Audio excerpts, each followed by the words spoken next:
That's not working, is it?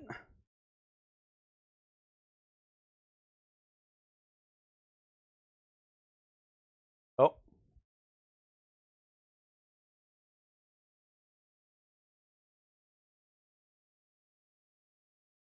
I think we're up. Maybe. Yep. That looks right.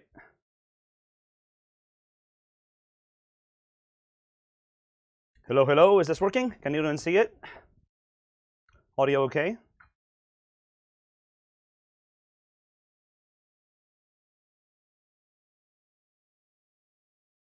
Testing 1, 2, 3. Yep, good.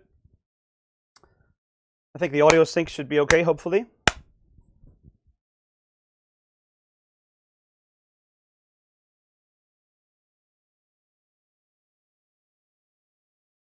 Yeah, that looks about right. Just check PA view control. This one done. Yep, good. Okay, excellent. So welcome to another reverse engineering stream. I guess that's what this is. And I'm just gonna take one headphone off because I can't hear myself otherwise. Maybe that one. So welcome to another reversing stream, and today we are looking at this. Put it in frame. So yeah, this is a Pioneer DJ controller. I am not a DJ. You do not want me dropping beats at your party, but last week I was at a party with some people who are DJs, and they told me a little bit about how this stuff works. And so these days, most DJ stuff is done using a PC to run everything, of course, you know, as you would in 2019. So a DJ controller is just an input device that has a bunch of buttons that you can use to control a DJ performance. And usually they also have USB audio interfaces. So in this case, this is a somewhat, as I understand it, low-end / basic model, but it's pretty small and portable. And it does have a USB connection and an audio output. It has a microphone input, and it has a headphones output. So the idea is that you use it to control DJ software, and then you route the main output that would go to the speakers through the rear output, and then you would have a separate output for your headphones so you can listen to the next track before it actually plays. Now, this particular controller is, like most of these controllers, are MIDI based, and this one is too. But there's also the USB audio portion, right? Unfortunately, although some controllers are completely USB audio standard compatible, this one isn't. And by the way, I think it's appropriate to open with this particular tweet that White Quark tweeted this morning. When you finish reading Chapter 9 of the base USB specification, and then move on to the audio device class specification. USB audio is a mess, but hopefully we won't have to deal with most of the mess today. Anyway, the issue is that this particular controller works as a controller on Linux because it is standard USB MIDI for the control part, but it does not work as an audio device. So even though you can run your DJ set from the controller, you can't actually output audio through the controller. You would have to use a separate sound card, which is a pain in the ass. So let me just show you what I mean by that. I have a lot of USB devices in here, but this particular one is this one. So if I just plug this in, as you can see here when I plugged it in, it does show up as a USB device, and it shows up as a USB MIDI device. So I can dump MIDI events from this DJ controller, and as I move like the turntables and hit buttons and move sliders and move knobs, everything on here is just some MIDI messages. So this totally works fine out of the box, standard USB MIDI, no problems. However, you will note that there is no audio device. Oh. So these are my internal sound card, and here this is my Core Kronos, which is unrelated. There's no audio device that I can use to send audio through the outputs on this DJ mixer. So let's look at why. If we look at the USB device information, basically the way USB works is that devices have a bunch of metadata called descriptors. So this is just the device identifying itself to the software. And so this is the generic information about the device, just the device vendor ID, product ID, some names, Pioneer DJ Corporation, DDJ-RB, no serial number, which is quite common because lots of USB devices don't need serial numbers, so they won't have them. And then we have configurations. The configuration is like a particular state the device can be in, so it can only be in one particular configuration at any time. And this configuration has 4 interfaces, which makes it a composite USB device. A composite USB device is basically a device that has more than one sub-device inside it. So software will interpret it as being multiple devices in one. This is different from having a USB hub and multiple devices connected to a hub. Some devices do that, like the Microsoft Kinect is internally a USB hub with a bunch of things hanging off of it, but that's not the normal thing. Usually the way you have a USB device that does more than one thing is by having more than one interface inside the one single USB device. So in this case, we have, if we skip the first 2 for now, and look at this one, we have an interface descriptor that claims to be an audio control device, which means it conforms to the USB audio class specification for standard USB audio devices. So any standard USB audio driver should be able to use this on Linux, Windows, Mac, whatever. You know, all the OSs have standard drivers for this stuff. And the control device is just really just some basic information about what's going on. And then we have the basic USB audio uses more than one device inside the specification. Did I mention that USB audio is a mess? Yeah, even though it's logically one device, kind of, in one driver, it'll show up as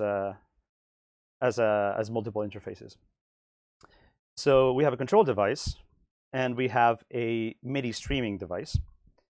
And this tells us that this is a USB MIDI device that has multiple MIDI in jacks and MIDI out jacks. The way USB audio works is that the devices are supposed to describe their block diagram of internal, like what inputs they have, what outputs they have, what mixers they have, what processing devices they have. It's supposed to be able to like send this as metadata to the computer. And then somehow the USB audio driver is supposed to turn that into like a user-friendly mixer or something, which is completely insane. So yeah, this is what happens when you let the USB Standards Committee design device specifications. Did I mention USB audio is a mess? So yeah, we have a couple of MIDI in and out jacks, and then we have endpoints to send the MIDI data. In this case, these are bulk endpoints. An endpoint is basically like a port inside the USB device that the host can send data to or receive data from. So you can think of it like a network port, like a TCP port. And there are 3 kinds of USB endpoints. There are bulk endpoints, isochronous endpoints, and interrupt endpoints. Bulk endpoints are really just, you know, like basically any byte data you might want to send. It's like TCP. So you can send arbitrary packets up to the packet size, and usually they would be grouped in a transfer that is longer. And this is the kind of thing you would use for like a USB hard drive, or anything that has to transfer data, but that is not particularly real time. Bulk endpoints have error correction and retries. So if there's some corruption on the wire, it'll get resent automatically, and that's pretty good. Then we also have isochronous endpoints and interrupt endpoints. Interrupt endpoints are kind of like bulk endpoints, but they have guaranteed bandwidth. So that's what you would use for a keyboard or a mouse, where you want to have guaranteed latency And then isochronous endpoints are more like UDP than TCP, in that they can send packets of data, but there's no error correction. So if there's a problem, then the packet just gets dropped. And that's what you would use when you're streaming real-time data, where if the data doesn't arrive in time, it's no longer useful anyway, so there's no point in retrying. So you'd use that for audio streaming, for video streaming, that kind of stuff. So in this case, MIDI data uses bulk endpoints, because even though MIDI data is kind of real-time, you really don't want to lose data. And interrupt endpoints have a bunch of limitations. So bulk endpoints actually kind of make sense for MIDI data. Even if MIDI data is slightly late, usually it's not going to be a big deal if like one note is played a few milliseconds later, as opposed to like a glitch in audio. So that kind of makes sense for MIDI. So we have two bulk endpoints, one input and one output. The input would be used for receiving data from the controller, and the output would be used for controlling the LEDs and all the other random things all the other any feedback that the controller might have. Basically, just LEDs. And we have a human interface device, and that's interesting because This is the kind of device that is used for USB keyboards and mice and gamepads and things like that. But I'm not aware of any features of this controller that use HID. So I think this is unused. There's only a single interrupt endpoint. And as far as I know, it's not actually used for anything. So here's the MIDI part. And that's the part that works, right? We can get MIDI data from this. But we don't have any audio support. And the reason for that is that the first interface here, which actually has two alternate settings, and I'll explain that in a second, is of a vendor-specific class, which means that no standard driver will use it by default. It can be anything. And in this case, it has two isochronous endpoints. This is obviously the audio streaming interface that we don't have support for right now. I have no idea why they did this, because obviously they support USB audio for the MIDI, right? So there's no good reason not to just have standard USB audio for the audio, but I don't know if they did this on purpose to make it incompatible with standard drivers or what's going on. Anyway, yeah, so this shows up as two interfaces because if you notice, the interface number is 0 in both, so it's actually the same interface, but there's an alternate setting that is 0 and 1 here. And the reason for that is that USB requires any interfaces with isochronous endpoints to have an alternate setting that doesn't have any such endpoints. And the reason for that is that, as I mentioned, USB isochronous endpoints are latency sensitive. So whenever you have an isochronous endpoint, it actually reserves a portion of bandwidth on the bus forever. So even if you're not actually sending data, that is guaranteed reserved. So if you have a bunch of devices that all have isochronous endpoints and you're not using them at once, if you didn't have any alternate settings that don't have any endpoints, then they would always be using bandwidth on the bus, even though you're not actually sending any data. So the way USB handles this is that by default, it'll start up in this alternate setting that has no endpoints. So it has no data pipes. It can't send or receive any data, and it doesn't reserve any data on the bus. And when the driver decides that it wants to start using the device, it'll switch to the alternate setting that is appropriate for that. In this case, there's only one. But if there are different bandwidth settings, or like you want to stream data at different rates, then you might have more than one setting. And in this case, this alternate setting has two endpoints, an out and an in. So the out endpoint should be for the multi-channel audio that is being sent. So there should be 4 channels. There should be left and right sent out to the master outputs, and there should be left and right sent out to the headphones output. And there's an in endpoint, which I'm assuming is for the microphone input, because I don't see any hardware mixing controls for the microphone on this particular controller. So I assume it's all mixed in software. In this case, the microphone just goes straight to the in endpoint. And we have a packet size of 1024 bytes. And this is basically every USB frame or every USB microphone. Incidentally, it's important to note whether this device is USB 2.0 or, yeah, it's a high-speed USB device. So that means it's a USB high-speed 480 megabit per second device.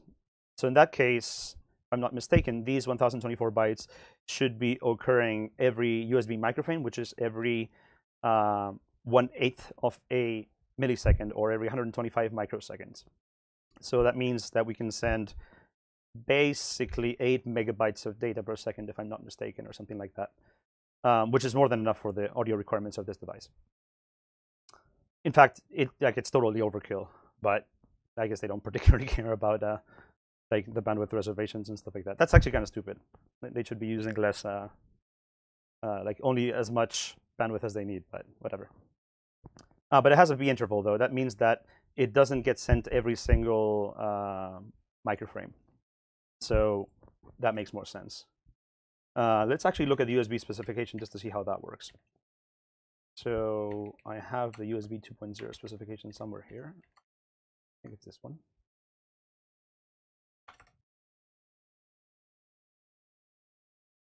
Yeah, this kind of stuff. So that's for bulk synchronous transfers. So packet size constraints. Yeah,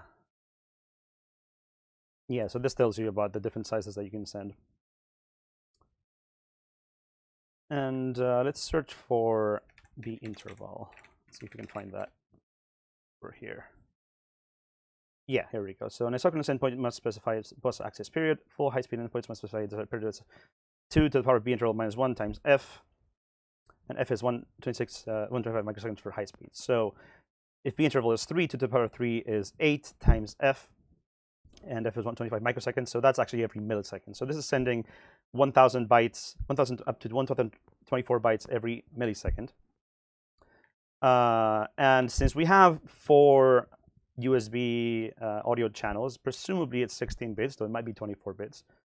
That would be, let's say it's 24 bits, so that's 3 bytes times 6 is, sorry, times 4 is 12 bytes, times, for every sample at like 48 kilohertz is how much? 48 times 12 bytes is 576. So that actually kind of makes sense, because the packet size is probably has to be like a power of 2, or they like it to be a power of 2. So for the output endpoint, it would be sending 576 bytes every millisecond, or every 8 microframes. However, the input is kind of silly. If it's only using a single microphone channel, there's no reason for it to be that much. But yeah. So yeah, let's see how this works. So the idea is that, first of all, full disclosure, after I tweeted that I was going to do this, someone sent me that, someone told me that they had already added support for a different Pioneer DJ controller, and it's actually a pretty simple patch. So there's a good chance I could just take this patch and use it and you know, guess at any differences and make it work, but that would not make for a very interesting stream. So instead, we're going to look at it from scratch, and also, you know, if I tried doing that and it didn't work, I would still have to reverse engineer and figure out what's actually going wrong. So let's start from that angle and see what happens. So when you're reverse engineering a USB device, of course, we have to run the proprietary driver and see what data it sends, and that will only work on Windows and Mac. You can use a virtual machine, and especially if your device uses bulk endpoints, that is almost certainly going to work, because bulk endpoints are not very finicky about like virtualized drivers and things like that. However, virtual USB device emulation tends to be notoriously, should I say, imperfect. So if you have a device that uses isochronous endpoints like this one, or like a webcam or something like that, your mileage may vary. So sometimes it makes more sense to use a physical, you know, a separate computer for doing these things instead of a virtual machine. Now, to actually capture USB bus traffic, you can use software-based methods. If you use a virtual machine, there are ways of capturing outside the virtual machine. If you're using just bare metal, you can use the your own OS may have features for capturing USB data. So on Linux, there's USB Mon, and on Windows, I forget the name, but there's definitely some drivers you can install to get USB device traffic. However, you can also use hardware, and that's what I'm going to use here. So this is an OpenVisla USB bus sniffer. Actually, this is a slightly older prototype, and I believe you can actually buy these right now. So this works. I believe the GitHub has a list of shops. So if anyone is interested in one of these, you can get one here, these two shops.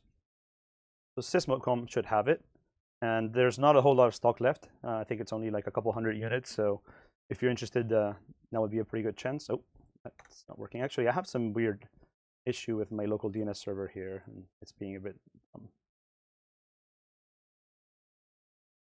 yeah. There we go. USB tracer analyzer.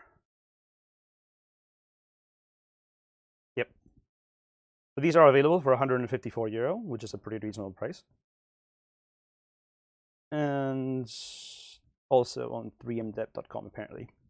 So this is a fully open hardware device. You can make it yourself. You can you can put it together, or you can order it from somewhere. Someone asks, how does OpenVisla compare to Glasgow? Glasgow is an I/O interface that is intended to be generic. So where's my Glasgow? Well, here's a Glasgow Rev B. Rev C is somewhere here. So this is intended to have 16 I/O pins that you can use to talk to any protocol that is generally single-ended. So like it's like GPIOs, right? It's like, you know, single I/O pins that will do different things. Like you can capture a parallel bus, or you can do things like I2C, SPI, like you know, a UART, stuff like that. But To capture USB, you really need dedicated hardware. You can get away with a general protocol analyzer, like a general logic analyzer, for capturing USB low speed and maybe full speed devices. So I could see someone writing like a USB analyzer mode for Glasgow that just uses 2 pins and sort of abuses everything, and it will probably work for low speed and full speed. For high speed, you really need dedicated hardware. So OpenVista is a single purpose dedicated USB analyzer. It supports low speed, full speed, and high speed, and has embedded buffer memory. Glasgow doesn't really have any buffer memory other than the one that's inside the FPGA, so it's not terribly good because you can like easily overrun what little internal buffering it has and end up losing data. OpenVista has, I forget, maybe 8 megabytes or something like that of SDRAM. So it's pretty good. If you have a burst of data, it'll easily handle it. The issue with USB analyzers is that, you know, you've got USB traffic going on one end, so you'd plug in the device here and then your host here, and it'll sniff this connection. But then, of course, you also need USB to actually send the data back to the host. And because you're analyzing USB, that's taking up, you know, the data that you sniff is going to take up more bandwidth because it's being encapsulated in USB again, right? So you can actually never, if you actually have like 100% bus utilization on the device side, that's never going to work. You're going to drop data. Now, of course, it's, you know, extremely rare that you will have a device that uses enough bandwidth that you can't actually stream it back out to the host. But it might send bursts of data that are faster than you can stream out. So it's important to have some buffer memory for that. So yeah, we're going to try using this, and we're going to basically what we do is we plug in the DJ controller here, and this goes to the host, and this goes to the host where I'm going to be running the analysis software. So in this case, because we need to run the Windows driver, I'm going to be using a different machine for that. Different machine that I think is still doing some other stuff. Oh no, actually finished. Excellent. That's very good. Yep. So let's switch. Let me reboot this into Windows.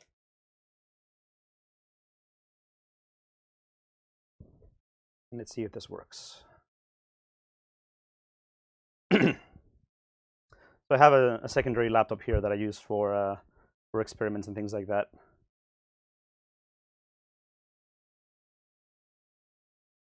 It's pretty useful to have a bare metal Windows machine sometimes, especially if you need to run weird USB drivers, like if you're flashing phones or something. Honestly, like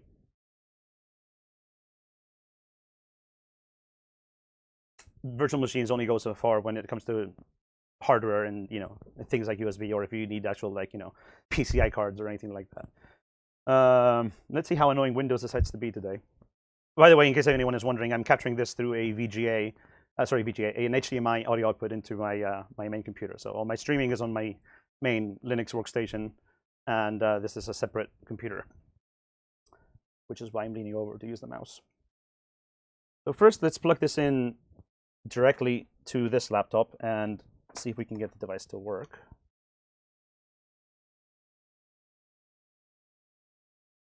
Hello, Windows. You'll detect the USB device.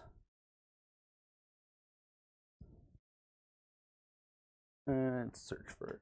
I doubt it's going to find the drivers. So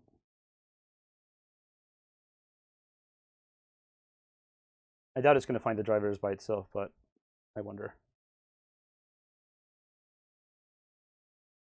The device manager. Yeah, it has no idea what it is. It does it. Unknown device. Did it at least get the MIDI thing? No. Is it still doing things? Oh yeah, there's a good chance that Windows Update will fuck me over, of course. So we'll see how that goes. I'm actually wondering how the video is doing on Windows. I think it's scaling my internal resolution to 720p for the output, because that actually makes sense. Well, it looks good anyway, right? So should be good enough. Ah. Yeah. At least if it updates halfway through the stream, it's not going to fuck up my stream, because that's on my main Linux machine. So yeah, it'll just be funny. It won't break the stream. So let's see. Yeah, Arcade Portable 2-channel controller. Let's see if we can get the. It's kind of sad that it didn't even get the USB MIDI stuff for this one. Like I would have expected it to get that. Also, it didn't even prompt me. I expected like a, you know, the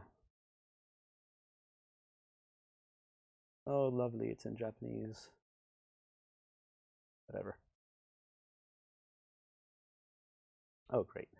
Let me just search for drivers. DDJ-RB drivers. Oh, that might work.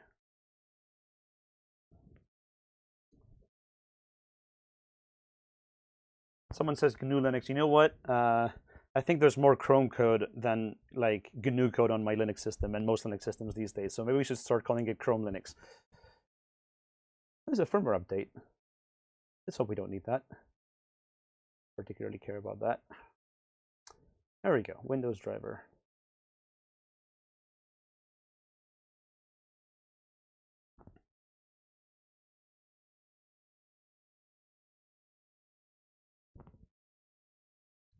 Low server. And also, since this is actually a semi-new old laptop because I lost my old one a couple of weeks ago. I don't have any interesting software installed. So I'm going to install Audacity because I'm going to be creating some test tones to send via the audio output. And that'll be good for that. Here's the driver for Windows, supposedly.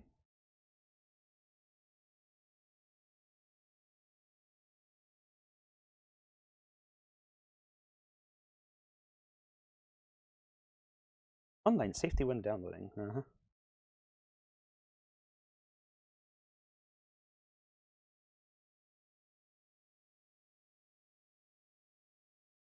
Multitasking.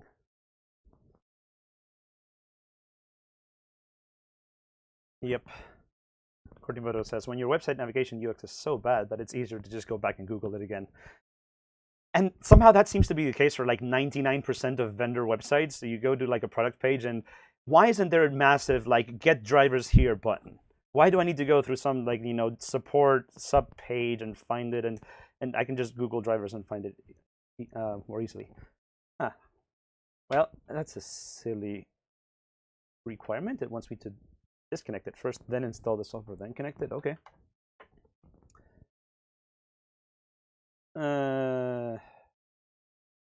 Why is this going to like some annoying as hell? Like, does it really want me to get that there?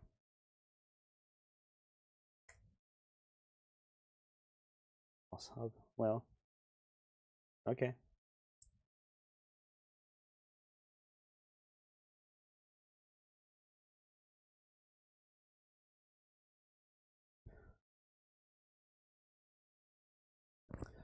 Yep. Yeah, I mean, FOSSHOP is probably legit, but I just like I'm wary of like you know the fact that it was a download page at Audacity, and then you know it looks like it should be a direct link to the download, and then it goes to another site. It's not the best image when you're trying to get people to like not use shitty download sites. So just wanted to double check that. All right, so let's see if this device actually works now. Yep, at least we got the line. So there's a line and a line in. That makes sense. And what about the MIDI device? Well, I don't particularly care, but yeah, it shows up as, oh, maybe that's where the MIDI device was previously. Yeah, so there's a DDJ-RB USB audio, and then there's a DDJ-RB. Oh, here we go. Yeah, so this should be the MIDI device. Anyway, we don't care about that here. So now the question is, will it actually work? So this is not going through the USB analyzer yet.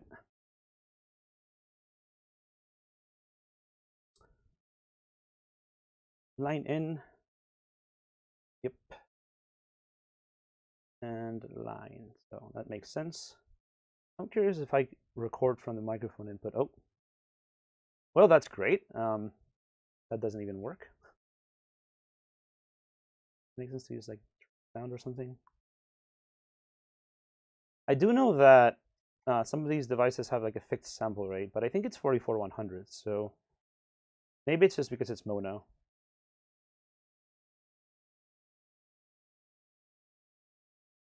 Nope. Unanticipated host error. That sounds great. Well, let's ignore the recording for now, and maybe we can take a guess as to that later. Let's generate a tone. 1 kilohertz sounds about right.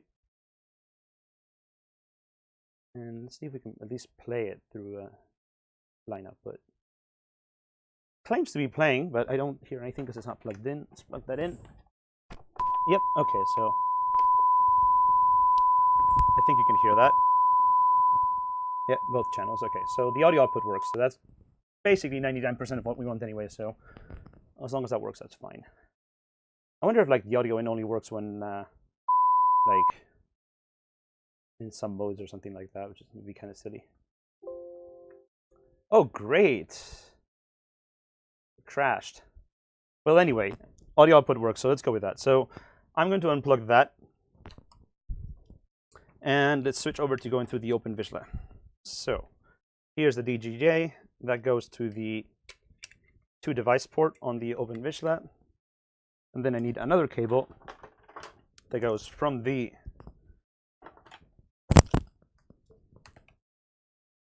to target host port, and that goes to the victim laptop that I am analyzing here.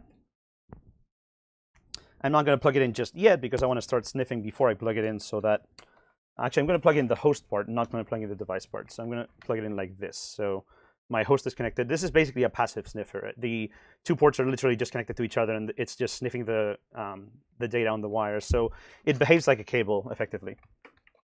And then I'm going to plug in the main host on the OpenVisual. Let's switch to something like this. So where do I have this? Is it here? OpenVisual. Yeah. Software host. Yeah, so we know it's a high-speed device. OpenVisual does not have automatic speed selection yet, so you have to specify that it's a high-speed device. Let me see if you can read that. OBCTL sniff HS. So if we run that, it'll configure the FPGA and start sniffing. And there's no data yet because it's not plugged in. And when we plug in the device, it should start sending stuff, as you can see. So in this case, it's reading. So I'm going to stop this because it's spamming a lot. But basically, what you can see is that it's sending in requests to endpoints 0 and 5. And if we look back at the information we had earlier, endpoint 5 is the in input for the MIDI data, and endpoint 0. That's a good question. What is endpoint 0? Is that the audio one? No. That's interesting, because I usually expect endpoint 0 to be the like control endpoint for the device, but normally I wouldn't expect that to be like pulled like that. So I'm not sure what's going on there. But anyway, let's see what happens if we can run some. Actually, let me just restart this. Yeah, there we go. It works now. So it's hard to see because there's so much spam. But maybe if it might not be enabling the MIDI interface yet. But let's open Audacity and see if we can get some data out. It's possible we're overflowing the buffer, by the way. The OpenVisual client is currently it's all written in Python, and it definitely cannot handle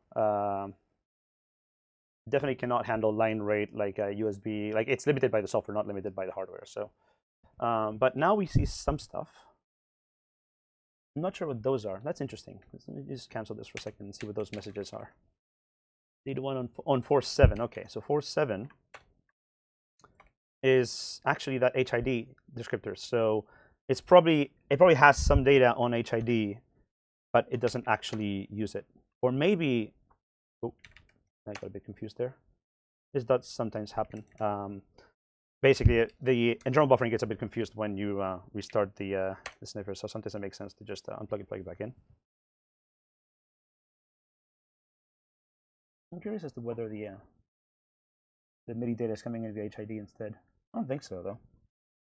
I don't particularly care about that because MIDI works, so yeah, I don't think it's doing anything to HID. So let's just play and see what the sound data looks like. I'm pretty sure this is getting buffered and overrunning. Oh, I saw some MIDI messages going there before. Yeah, this is definitely going in the buffer and overflowing because we didn't see anything, but there should be data there. Okay, so what I'm going to do is unplug the audio output so we don't spam you guys with a sine wave. Kill that, unplug it, plug it back in, start playing the sine wave, and then start sniffing so we see the data. Yeah, there we go. So what we can see is that hopefully every millisecond, and this is the timestamp, so 552.265, 551, 7 something, 551, 2 something. So it seems like 2 packets every millisecond, and one of those might be the input. And yeah, so these are out transactions on 4.1, out on 4.1, and there's an in on 4.2. So every millisecond or half millisecond or whatever it is, we are reading from the audio input endpoint and writing to the audio output endpoint. Now, you might be wondering why we're reading data when we're not actually capturing. There's actually a good reason for this. There's a problem with USB streaming audio data. When you stream audio, of course, you have to stream at a certain sample rate, like 48 kilohertz or 44.1 in this case. But the host, all the transfers on USB are controlled by the host. So how does the host know how fast it has to send data? It could send it at its own guess as to what 44 kilohertz is, but if the device has its own clock, then it might drift and you end up losing or having too much data. So you end up with buffer overruns or overruns. And the way this works is that USB audio devices have to synchronize themselves with the host in one of multiple ways. He's asking if the stream is unlisted intentionally. Actually, no. So let me make it public. Public now. That's a good point. I actually don't know how many people follow me on YouTube and care about these streams. But anyway. So yeah, the host has to know at what rate to send the data somehow. Now, one way to do that is to just have the device that synchronizes itself to the USB microframes. So if the host sends, say exactly 48 samples every 1 millisecond, then that's 48 kilohertz. And as long as the device can synchronize itself off of the USB clock, that's fine. Another way is that the device can just dynamically synchronize itself to how much data the host is sending anyway. So instead of being locked to the USB microframe, it's just free running. But basically, the device has to be able to cope with the host sending a little bit or extra data, or sending, a little bit less data than what the device might think it needs. But then the other way is that if the device is completely asynchronous and has its own clock, then it needs to tell the host somehow what its clock is. And that can be done through an input endpoint that is dedicated to providing clock information, or it can be done implicitly. So if the device is sending data at 44.1 kilohertz to the host for audio capture, the host can use that data that is coming as a reference when sending its own data back to the device at 44.1 kilohertz. And that should be what's going on here, because there's no separate feedback endpoint, and these claim to have sync type asynchronous, which means it's not synchronous to USB and it's not provided by the host. So, and there's no sync address, which means there's no dedicated synchronous sync endpoint. So the host needs to read from the in endpoint to know how fast to send data back to the out endpoint. Bertimoto says that the clock resync thing is neat. Some picks use that to recalibrate at runtime and run with just the internal oscillator. Well, that's a different thing, though. I think you're talking about the USB bit rate. And that makes sense. Like USB requires pretty strict timing control to actually put bits on the bus. And if you don't have a very high quality, well, not very high quality, just a standard, quartz oscillator, it's pretty hard to do that. But a lot of newer chips can sort of cheat and either manage to get an internal oscillator that is good enough, or they recalibrate themselves against USB. But this is different, though, because this is once you already have the USB part figured out, the USB bit rate. On top of that, you're sending audio at a variable frequency, right? That could be synchronized to the host or synchronized to the device. And you can lock that to the USB bit rate effectively by locking it to the USB microframe period, which is what some USB audio devices do. But in this case, if it's not lying in the descriptors, it should actually have its own clock, and the host has to be able to listen to the input data, figure out how fast to send the bytes, and then and then do that. So in this case, what we're seeing is that it's pulling data from the device, and it's sending data. So we can see the packets here, right? EA, D2, EC, D2, 00. So this looks like 24-bit data because it's repeating every 3 bytes. And in fact, because we're sending mono data, that makes sense, right? So this is the one packet, and so this would be the left channel, that would be the right channel, or something like that. Then we have 2 empty channels, which are the headphones output, and then we have the next byte. The next set of samples, right? So this is one sample for all the channels. We have first channel, second channel, third channel, fourth channel, and in this case, it's D2EA and D2EC, which are probably the same, just with slightly different dithering. And then we have E06E and then EE. So that looks like it's Little Endian. So it looks like we're sending 16-bit Little Endian data in 24 bits because the least significant byte is always 0. In this case, that might just be because Audacity is using 16-bit mode or something. So that's fine.